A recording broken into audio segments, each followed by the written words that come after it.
ঢাকা বরিশাল পটুয়াখালী কুয়াকাটা মহাসড়কের বরিশাল নগরীর নথুল্লাবাদ অবরোধ করে বিক্ষোভ করছে কোটা বিরোধী আন্দোলনরত শিক্ষার্থীরা। নথুল্লাবাদ থেকে সর্বশেষ অবস্থা জানিয়েছেন বরিশাল প্রতিনিধি মোহাম্মদ হুমায়ুন কবির।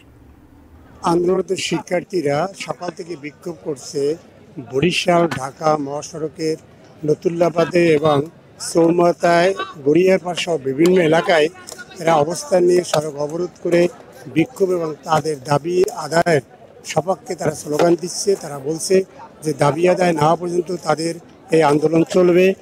আমি রয়েছি বরিশাল নগরীর নথুল্লাবাদে ঢাকা বরিশাল মহাসড়কের, এবং এখানে শিক্ষার্থীরা আপনি দেখতে পাচ্ছেন যে তারা বিক্ষোভ করছে এবং সড়ক অবরোধ করছে। এ কারণে অনেক যানবাহন আটকা পড়ে আছে, যানবাহন আটকা পড়ে বিভিন্ন যাত্রী আটকা পড়েছে। তবে একটি জিনিস আমরা বলতে পারি যে শিক্ষার্থীরা অ্যাম্বুলেন্স এবং জরুরি গাড়িগুলো তারা যাওয়ার সুযোগ করে দিয়েছে। শুধুমাত্র যে এই বরিশাল নথুল্লাবাদই নয়, আমরা তো জানতে পেরেছি ঢাকা বরিশাল মহাসড়কের ইসলাদি এবং মাধবপাড়ায় সড়ক অবরোধ করে বিক্ষোভ করছে।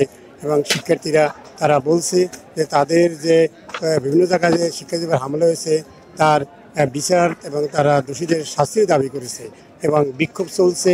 এবং তারা বলছে তাদের দাবি আদায় না পর্যন্ত তাদের আন্দোলন চলবে।